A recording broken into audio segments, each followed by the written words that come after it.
When I think of snow, I usually think of outdoors, downhill skiing, sledding, tobogganing, having a lot of fun outside, Christmas. When I think of snow, I think of building snowmen and the peaceful, muffled noises of the cars going by. Happy times. Peace and quiet and whiteness. When I think of snow, I think of quietness, walk in the woods. Tunnels, making tunnels and igloos and fun time. When I think of snow, I think of cold, powdery, potentially fun, but potentially dangerous substance. Snow is often a reminder of fun times.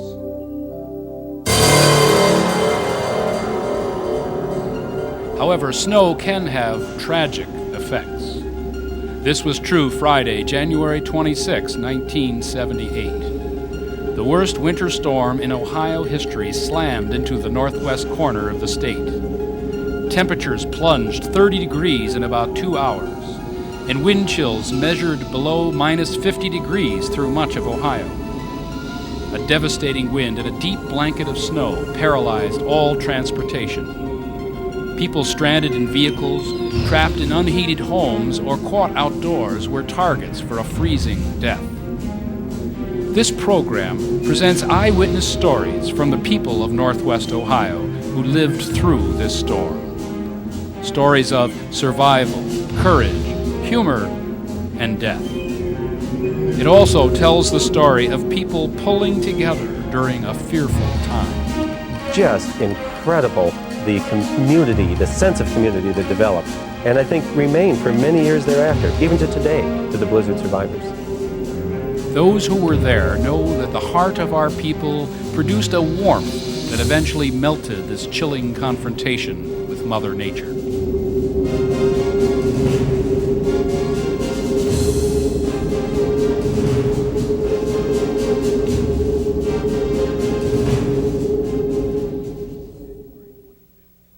Wednesday, January 25th, 1978.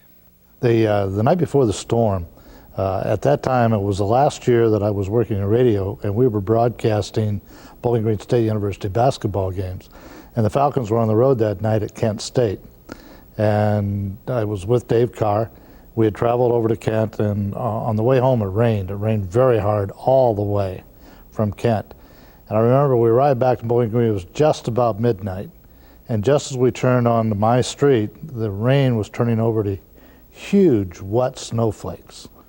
And then I got in the house and went to bed, and the next morning it was here.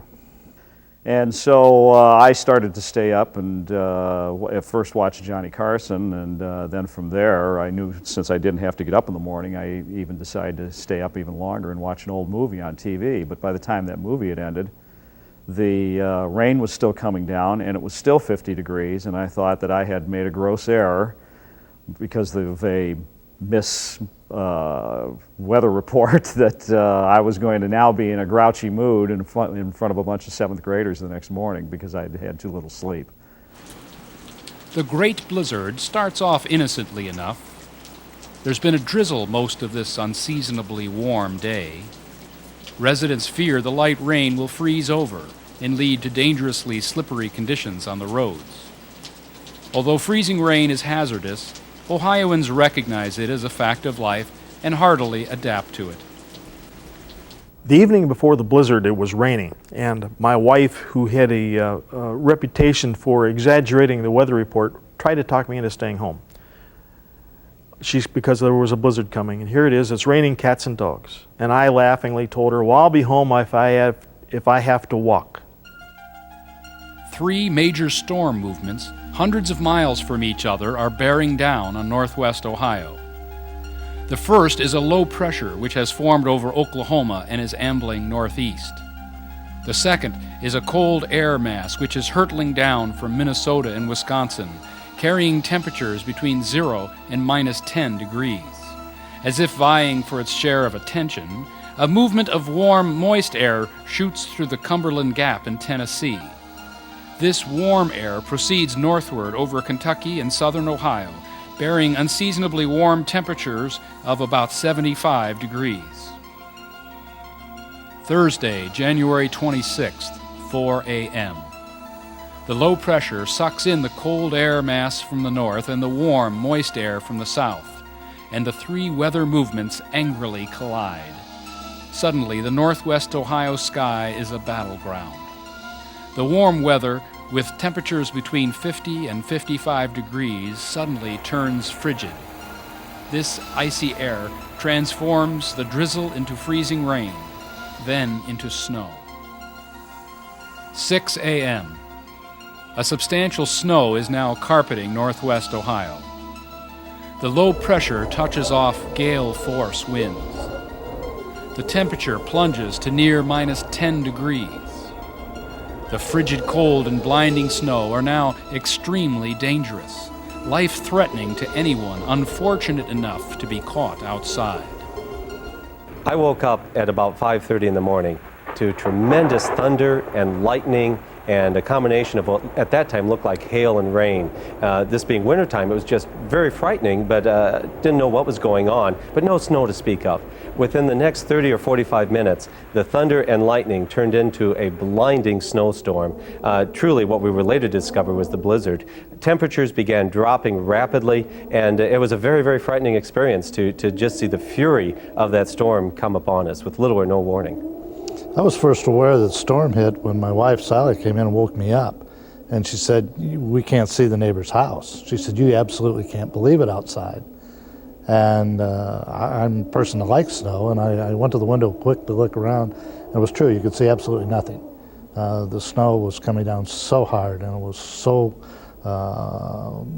blowing effect that visibility was down to zero. When my wife Kathy woke me up early in the morning, it was approximately 5:30, 6 o'clock in the morning, and her first words to me were "Roger, the train is blowing its horn, the train is back." And Conrail had abandoned the tracks that were just 2 doors away several months before, and I thought, well, that can't be, there's something wrong. But then it was very possible that they may have been running some sort of train, and maybe it had gotten in trouble, derailed or something. And I thought, well, I better go down to take a look. And as I started going down the stairs, I noticed that the windows were completely whited out. There was no light. The lights were not working. And I noticed that what she thought was the train going through town was actually the wind blowing, which we found out later to be about 60 miles an hour. We thought it was going to be a blizzard, big snow, 6-8 inches of snow. It was probably 4 o'clock in the morning when we realized it had been snowing all night and wasn't going to stop. That we saw some real problems here. Before we got done, our parking lot in the back was level with the top of our steps, and we have 2, 3, 4 steps going up to the back of the radio station. The parking lot was level with snow. The cars that had been there were buried. We were going to go out and get wood for the wood-burning stove and found out the doors wouldn't open. Everything had been frozen shut. We knew the night before it was coming. They had had a warning about 10 o'clock at night, a blizzard warning, but they say that a lot, so we weren't really prepared for it. When we got ready for work the next morning and opened up the carport door and I couldn't find my 3/4 ton pickup truck, we knew it was bad. The wind now blows cruelly, with gusts nearly 60 miles an hour. The wind was almost piercing. I mean, it was like a knife. The wind was worse than the snow. You couldn't tell whether it was really snowing or whether it was blowing because the wind had the snow going absolutely parallel to the ground. It wasn't swirling, it wasn't coming down, it was just knifing through you. You absolutely couldn't see. It was stinging your face, it would sting your hands. Any exposed surface of your skin, it was just unbearable. The storm deposits about 14 inches of snow, causing drifts measured in feet. Thursday morning. The storm is most brutal to the northwest Ohio counties of Wood, Hancock, Lucas, and Ottawa. Temperatures plummet within homes and factories as gas and electricity promptly gives out. The vehicles of travelers and early morning commuters are suddenly paralyzed in the snow, many of their occupants trapped inside. Bill Blair volunteers to help the Wood County Civil Defense during this time of crisis. However, he must first trudge his way through the snow to a halfway point at the Wood County Hospital. A snowmobile meets him there and transports him to the command center at Wood County Courthouse. Well, traveling through the snow itself, it was very exhausting because it was over waist deep and to get over to the hospital. And I was working up quite a sweat doing it. I remember that I was really exhausted by the time I got to the hospital. And then I wasn't really dressed to ride a snowmobile, and that was very cold getting to the courthouse. But by being in the snow, getting to the hospital, I realized it was much worse than I had originally thought.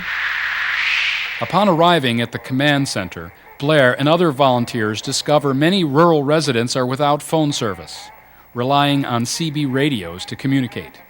Very first day when we got in there was nothing we could do. There absolutely, again, nothing was moving but snowmobiles. So when people were calling, we were trying to calm them down, to tell them that they had contact with us, we were listening to them. Our primary move at the radio station at WIMA at that time was to communicate with people who needed help. Most of those people, and they've told us this afterwards, said their only link with the outside world was that portable radio they had. They had no lights. They, in many cases, had no gas, no heat. They didn't know if anybody knew they were there until they heard it on the radio and knew that they were in a problem situation and they weren't alone. They really liked that situation altogether. In many cases, it's a case of sitting in the dark, wondering if anybody knows you're there, and the radio was their only way they could find it out. The voices were absolute panic.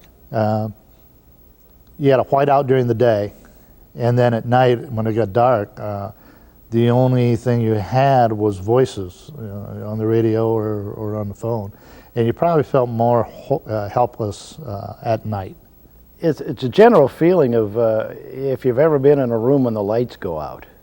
That's a temporary thing for you. But when you look out your window and you can't see lights anywhere, it's a lonesome, lonesome feeling.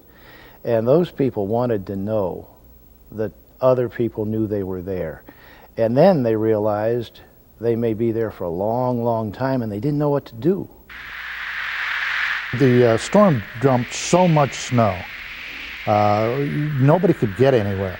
The snowmobilers were having trouble getting out of town by following roads because cars were completely drifted over, and they were busting the runners, hitting these submerged cars underneath all this snow. There was also the added problem with all the lines down, they were running into lines. I remember a deputy calling in on the radio that he had just tripped over something, and he was out on Route 6, and he said, "My God, I just tripped over a power line." And he said, "The snow is that deep out here." It was up to the tops of the power lines.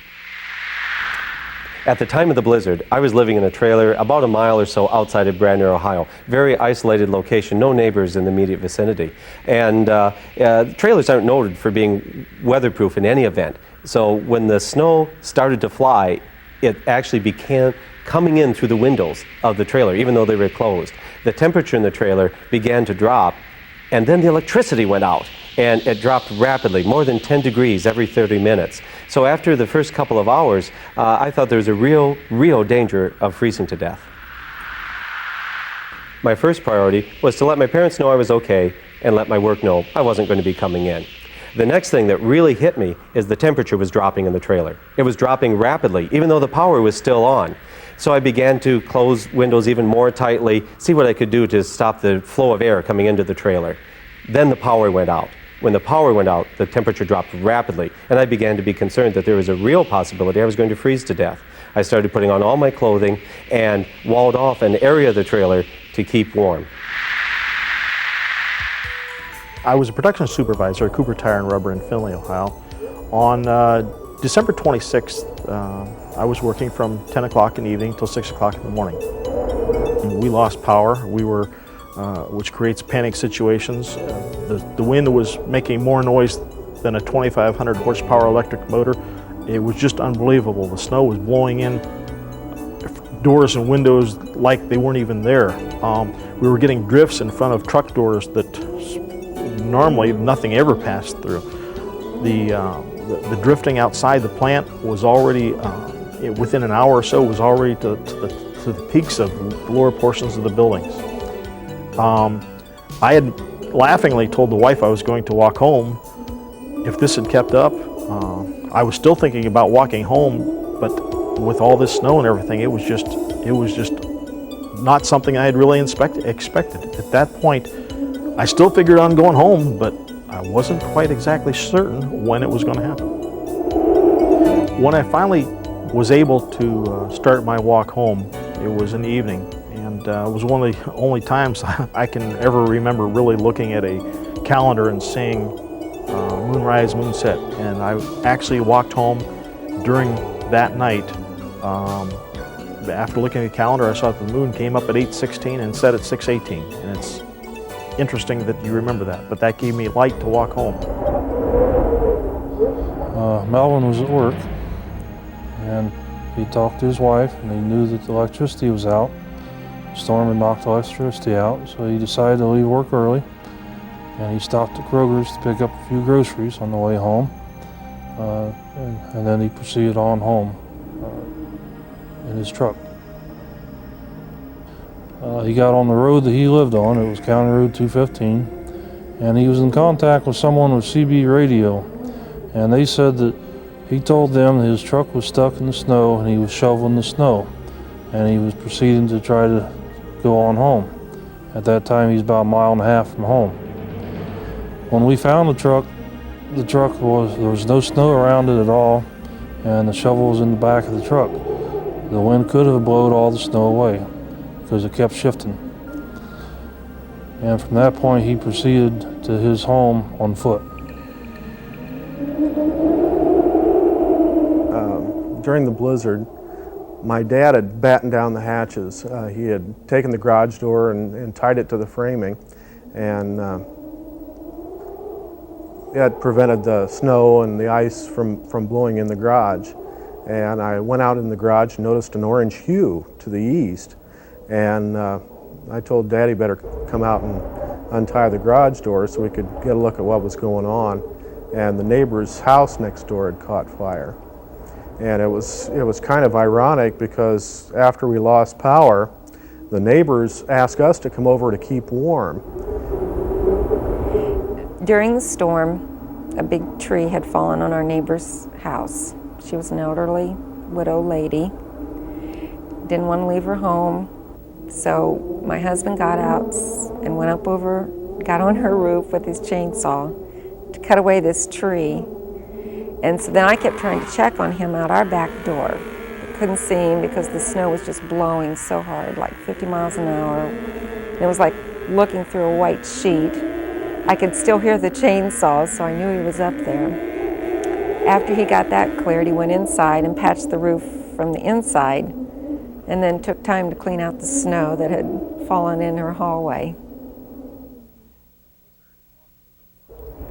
The blizzard causes the worst stoppage of transportation in the history of Ohio. Massive snowdrifts make even extended travel by snowmobile impossible. Disaster relief agencies and volunteers are now able to assess critical and dangerous situations clearly.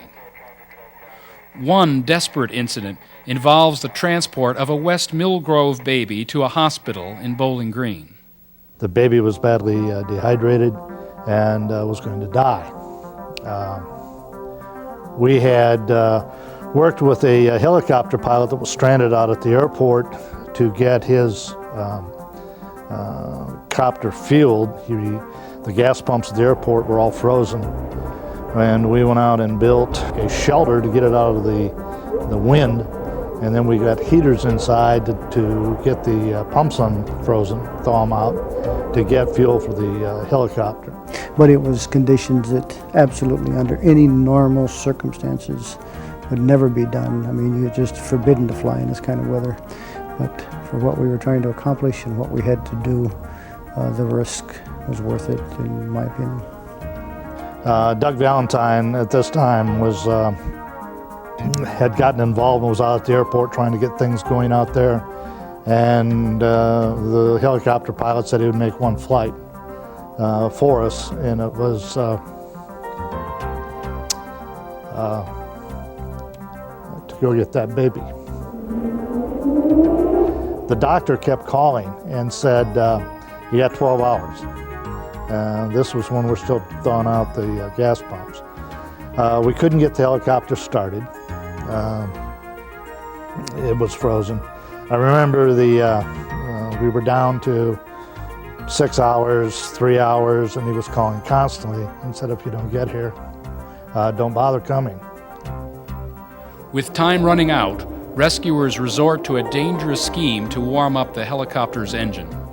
I remember the helicopter pilot told us, it's not doing us any good. We had a salamander heater that we were using to thaw out the engine, get it ready. And we stuck that salamander right on the engine and blew heat on it, and we got it started. Live flames exposed to aviation fuel and oil on the aircraft would be the most dangerous part of this, because of the salamander heaters are oil fed, and there are sparks that comes out of these heaters as they burn. And that was very dangerous to igniting the fuel that was on the aircraft, and then we had it covered with tarps which held everything right there. So vapor from gasoline couldn't escape. It had to be under the tarps at the time we were heating. The pilot, he was flying, I believe he was flying for AT&T, checking out lines, so he was not from the area. So Doug Valentine got in the copter with him because he did know the area, and flew to meet the doctor and the baby. They handed the child to me.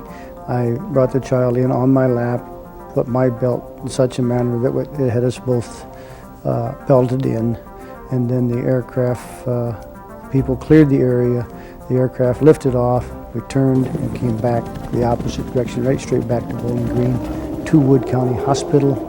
Landed at Wood County Hospital under the same basis where they lit flares, had a spot cleared, and when it landed, nurses and staff come running to the aircraft with a gurney and with people to get the baby.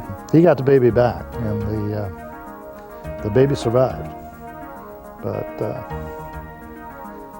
I still can't talk about it.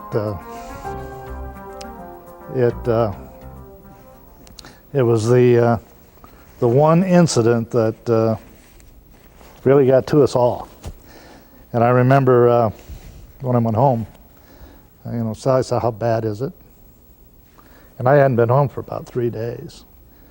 And I couldn't even talk about it to her without breaking down. None of us really said much about it.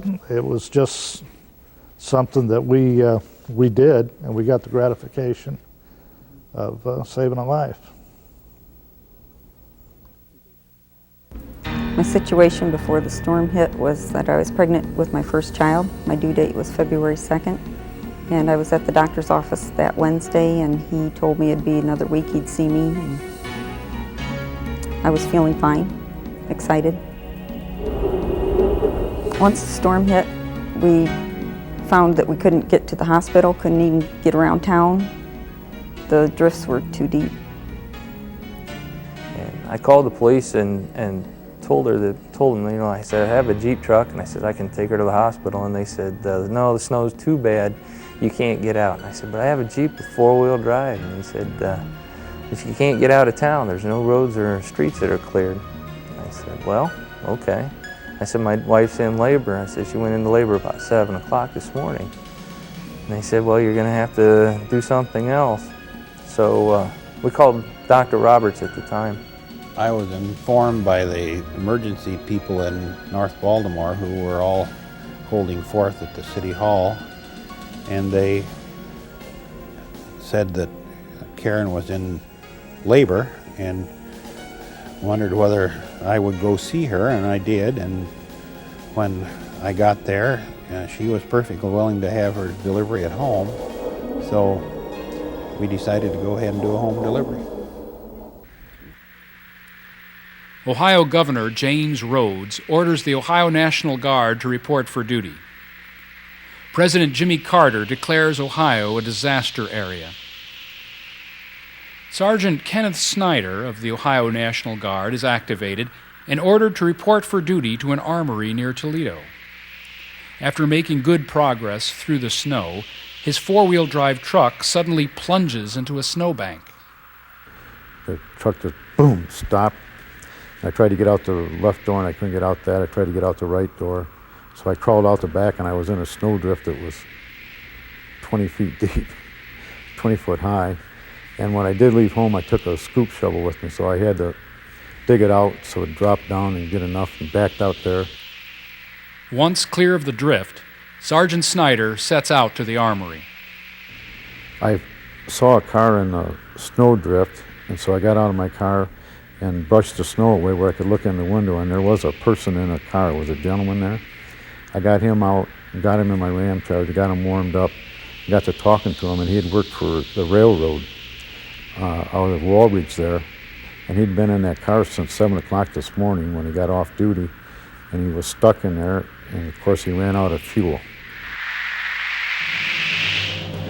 When Melvin left the truck, he went on down the road, County Road 215, and according to the footprints, he was walking in the middle of the road, and probably about a half mile from where he lived, there was a big snowdrift in the road, and he had to go out in the field. And he was following a fence row, and at that particular point is where he got on the wrong fence row. He started going east instead of going north, which would have took him right to his house. So he ended up about a quarter mile away from his house. As I was walking home, I passed by what is now the License Examination Bureau in Findlay. At that time it was AMC Garage. And I was able to reach out, point my hands at the power lines, and they were just about level with where I was walking. And in order to be that level, I knew I had to be at least 15 feet in the air. And I'm walking along thinking, boy, this is kind of funny. This is a lot of snow, and there was a lot of strange emotions going through my mind. I came to the end of the snowdrift, and I tumbled 3 times end over end and landed on dry pavement. And it was the wind was doing weird things with the snow. Some places that were totally clear, other places there was so much snow it was almost unfathomable. I came to one point where I had followed an angled road, and I realized I had made I was a little bit off course because I recognized a barn on one side, and right about that time power came on to a small farmhouse, and they were very close to a substation there. And I went to this house, and I spent several hours at this house getting warmed back up and actually enjoying a little bit of electric benefits. When we woke up that morning, the walls were actually moving. We lived in a modular home at the time, and the walls were actually moving from the wind. And there was even some snow in the living room along the baseboard, and the cat was just batting it around once we brought the cat in from outside. And it was just very cold, and it got progressively colder to the point where we could see our breath, and it just continued to get colder, and our furnace wasn't working because of the wind. And so we were bundling up, and we decided at some point that we had to leave because it was so cold. It was frightening because we knew what it was like outside, at least from the window. We knew what it was like outside, and we didn't really want to go out there, but we knew that we couldn't stay in the house. We got to the point where we knew that we had no option but to try to leave the house and go to the neighbors where we could have shelter and some warmth. So it was a very difficult decision, and we did not make that decision early, but we had to eventually make that decision to leave the house.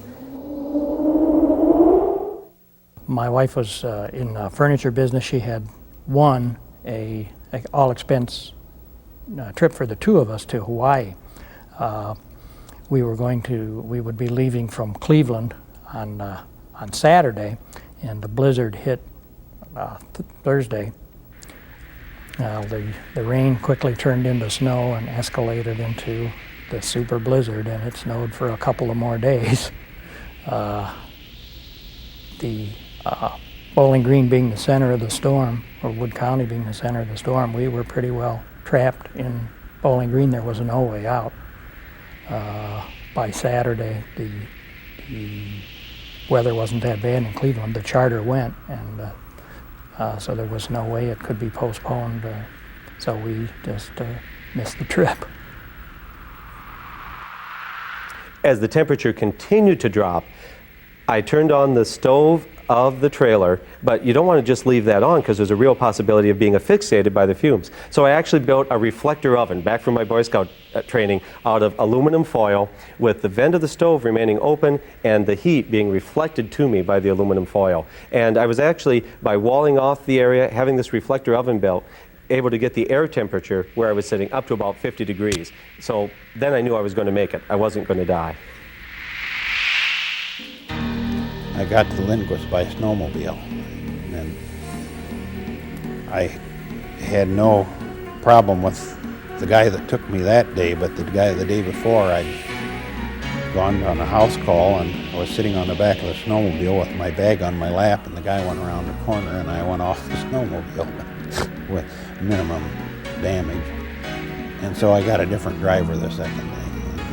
And we went over the fences and didn't even have to follow the street, which you couldn't see anyway.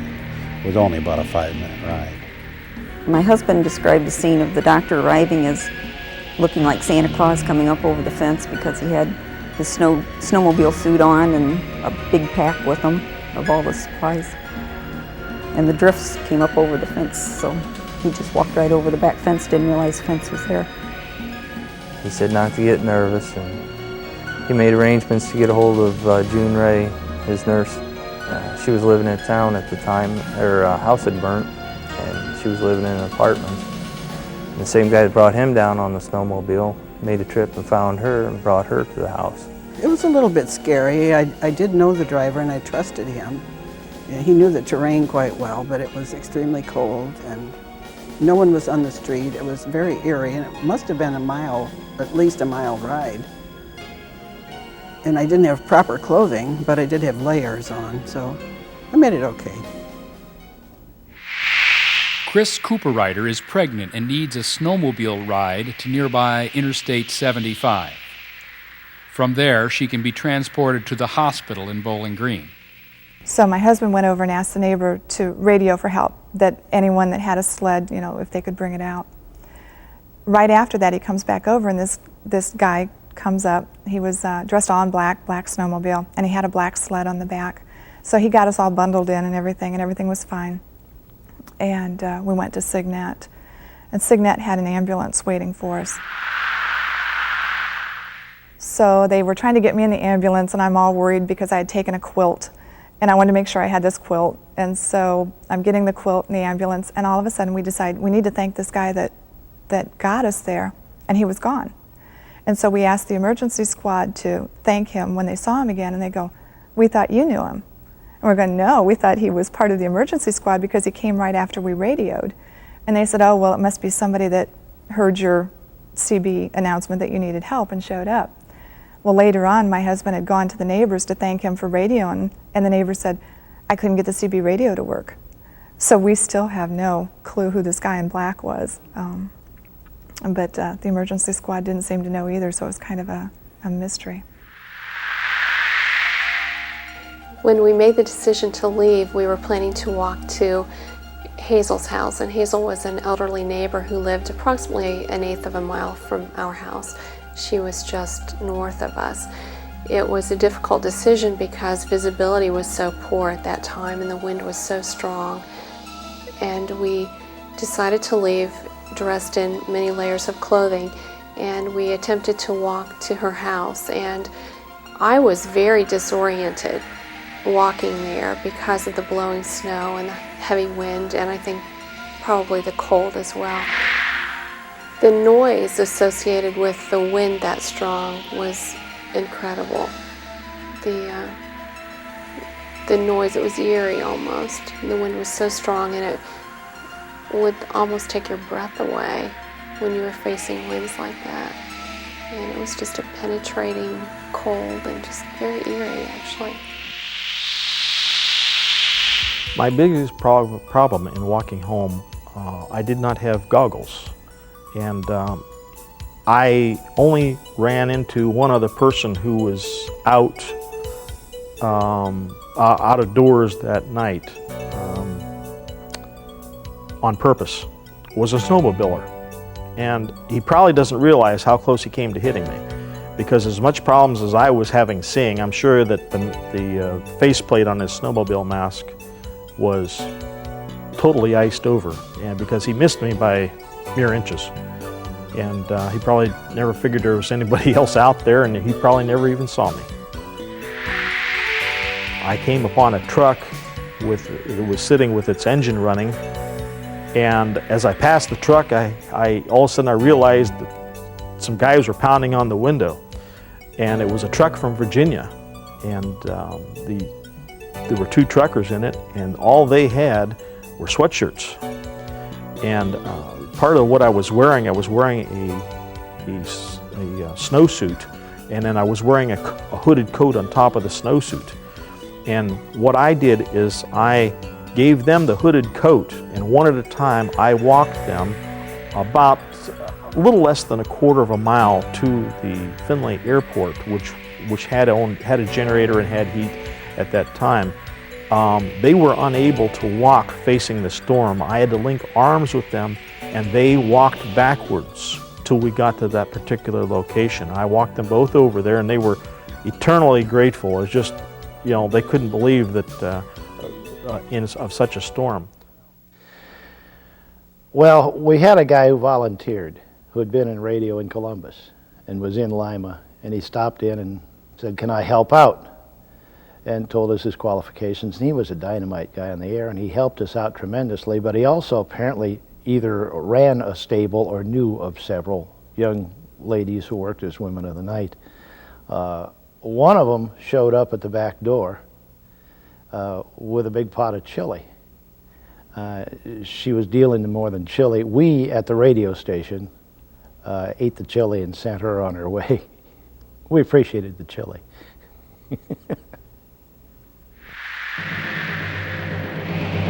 There was two brothers that came early. We was forming a search party, and Lloyd Noss, the neighbor, asked them to start checking the fence rows. They found Melvin about 3 feet away from a fence post. He was following a fence row going east, and he was face down in the snow, and he froze to death. Although we believe that he didn't really realize what danger he's in, because he had his hands over his face to keep his face warm. I haven't decided yet. I'm still having trouble dealing with your death. It will follow me all my life. I can't forget you, but I must get on in my life and start facing all the problems in my own life, Melvin. I just can't describe how much I miss you.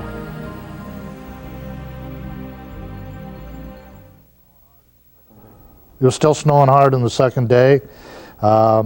Still wind. Wind and snow kept up for the first 2 days. I remember when we were trying to get the parts out to the electric crew that we got stuck in the snow. It was such a blinding snow.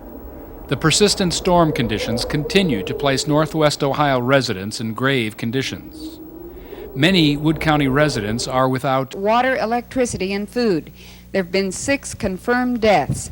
Betty Bowling and her 4 children were taken by helicopter from their rural home near Custer.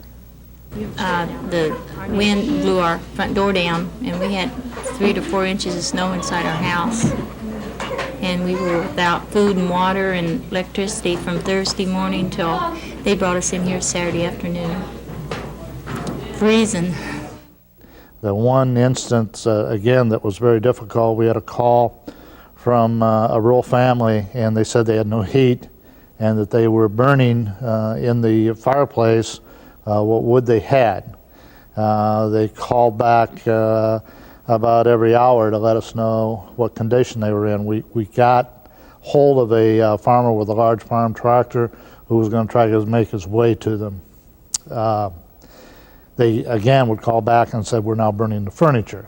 And the last call we had from them was, the only thing left to burn is the front door. And they did that. They took the front door off, and just then the tractor arrived. And so it did get them and got them out. We were taking those parts out to the Bowling Green electric crew, and we got stuck. And we're sitting there in the Jeep, and we had been there for probably an hour and waiting, and all of a sudden somebody knocked on the side of the Jeep, and we opened the door, and here is a young man in cross-country skis, and he said, hey, what's happening? And he said, there's a blizzard going on. And I said, where'd you come from? And he said, well, I walked in from the trailer park out here. He said, I was bored and decided to come into town to see what was going on. I got home about 7 o'clock in the morning, and my wife was not totally surprised to see me. She says, I sort of expected you to be getting here before too long. I got the name of Bigfoot from my wife. Some of the equipment that I walked home in was handmade, including my boots. When I walked with these, and I'd had these boots for about a year, I left a big track, and my wife laughingly told the reporter that I was Bigfoot. And Tom realized that we were veering east when we wanted to go north and got us back on track. But we were very close to Hazel's home before we could actually see that we were there. We just had no sense of how close we were until we were right there, basically. 1/8 of a mile seemed like many miles in a wind like that. When we arrived at Hazel's, we were greeted warmly, and it was a relief to be there finally, to be out of the heavy wind and the deep snow and the cold temperatures, and to know that we had a safe, warm environment. She lived in a brick home with her German Shepherd, and I think she was grateful to have us there. And she wanted to ensure that we were very comfortable, and she knew we had been very cold. So when we went to bed that night, Hazel turned the thermostat up, thinking that we might be still cold, and actually overdid it, I think, with the heat during the night, and probably turned it up to about 90 degrees. It was a big contrast from the outside temperature. I thought the delivery was a little on the difficult side. She was trying to come out face up instead of face down, and it was difficult, 12-hour delivery, but everything turned out fine in the end. The delivery was, as far as I was concerned, was normal. She had a little difficulty with what's called the malpresentation, but this resolved itself over a period of 5 or 6 hours, and she had a perfectly normal delivery on the Davenport. My biggest problem for the whole thing was to make out the birth certificate, because in the hospital, the hospital gals all take care of the birth certificate, and usually this was all made out, and you go in and see the patient the next day and sign it, and that was all there was to it. But I had to fill out all the questions and see that the health department got it, and apparently it worked all right because they didn't send it back. I'm glad it's all over, and I wouldn't want to do it that way again. But it was quite an experience. We were fortunate to have a good doctor like we did, that cared and could make it down. Angela's doing good today. She got married, and she's finishing her senior year at Defiance. I said something to Angie when I saw her that she ought to have a pretty nice belly button, and she looked at her mom and she said, should I show him? And she had 2 or 3 rings in it, and I said, here, we got you a nice belly button, and you had to put rings in it. But she's a nice kid. Have cars been giving you any trouble, abandoned cars out there? Yeah, there's quite a few. People just leave them where they sit, and they block streets off. Then you have to back down the whole street and find another way out, and it backs traffic back up and just slows everything down. It was very difficult to keep cars off the road. In fact, the police finally said if they caught anybody on the road, they'd arrest them. The cars that got stranded early when the storm first hit were all covered with snow. People would say, I haven't missed a day of work in 15 years and I'm going in. Well, there was nowhere they could go. And I don't think they really realized either how bad the snowstorm was. So if they got by the barricades, because not all roads obviously had a police or a deputy at them, they would go out and get hung up in the drift. We'd either have to go out and rescue them, or we wouldn't hear about it and they'd abandon their car. Then another one would get piled up, snow would come in, cover it, and then our plows couldn't move at all. You couldn't clear a road because of all of the road being littered with abandoned automobiles. And there's no keys in them, you can't move them. So I know on one instance or two where the car was just pushed off the side of the road. Well, you get a street and come back over it, and the wind's got it all drifted over again. So it's just fighting a losing battle until the wind dies down. And then we can, get it pushed over and start moving it out. The biggest problem with removing the snow wasn't a place to put it. When you had snow drifts that were 8, 10, 12, 15 feet high, you couldn't get anything to take it up that high. We weren't equipped, again, with equipment like they have in, say, Colorado that'll blow the snow out and blow it high. We just had to pick it up in buckets and back it up. Back up front end loaders and backhoes, and that was the only way to remove the snow. Friday, January 26th. Other National Guard units arrive. Giant C-141 and C-130 transport planes began landing at Toledo Express Airport this morning. About 50 pieces of heavy Army machinery and 300 troops to operate the gear are arriving to assist in emergency operations throughout northwest Ohio. The bulldozers, front-end loaders, and graders are from the 27th Army Engineering Battalion of the 18th Airborne Corps from Fort Bragg, North Carolina. These are the same troops who assisted in the blizzard that hit Buffalo, New York last winter. We're going to put the troops and equipment into 4 task teams, as we refer to them.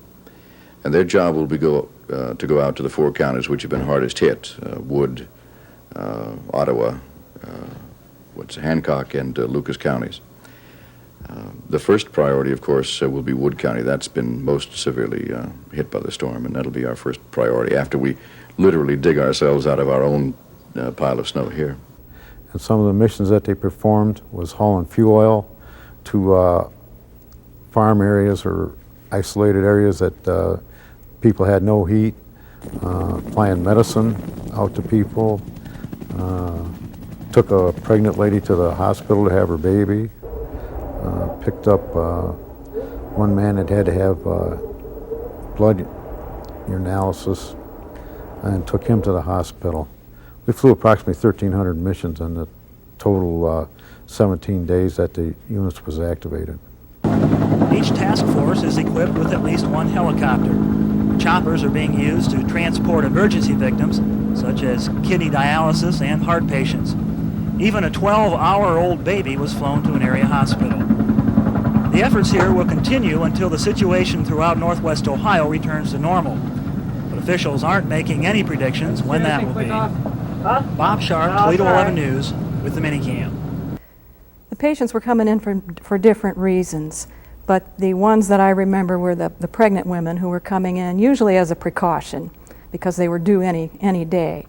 And they would come in on the helicopters, and the National Guard would unload them from the helicopters, and then the hospital employees would get them from the helicopter into the emergency room, and we did that by picking up the wheelchair or stretcher or whatever, usually a wheelchair, and carrying them in. And the ones that, of course, that I won't forget are the women who are 9 months pregnant who had to be carried into the hospital.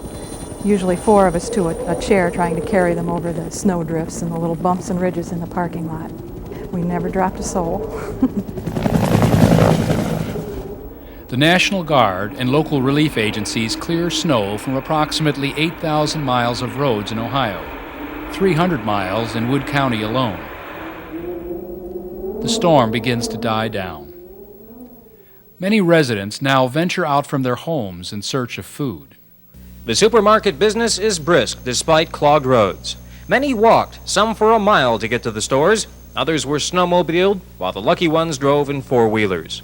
Shelves are full in connection with non-perishable items such as canned goods and toilet paper. Fresh vegetables seem to be in good supply, but bread and milk supplies are sparse in most stores.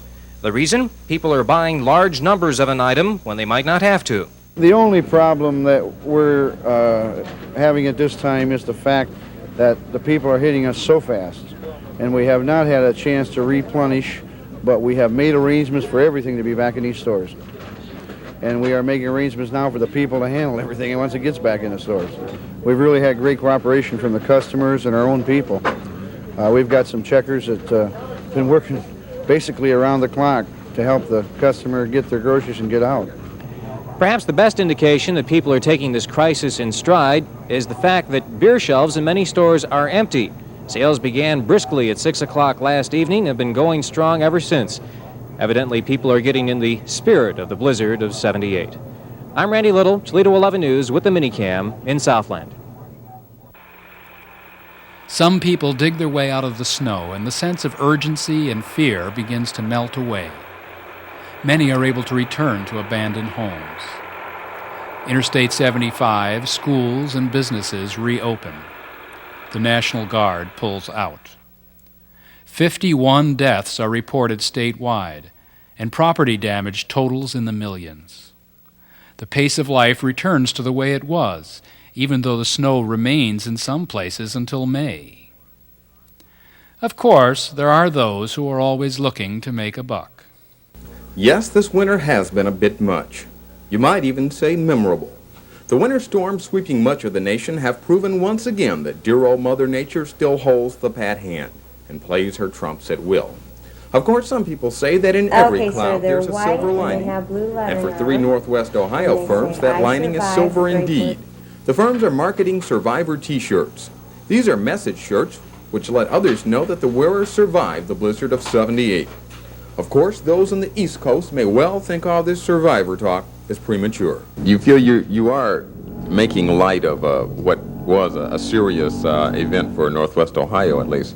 Yeah, I think some of the people think along those lines, but I had it as bad as anyone, and we were without power and water and one thing or another, but I still think that a blizzard only comes along maybe every 100 years, so I think it's a memorable occasion, and we're not trying to cash in on anything. We're just trying to give the people what they really want.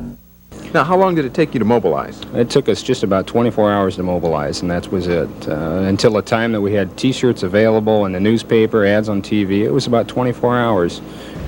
I don't know how many of these T-shirts will be around come August, but they're bound to be a big seller over the next few weeks as we look back and remember the big blizzard of 1978.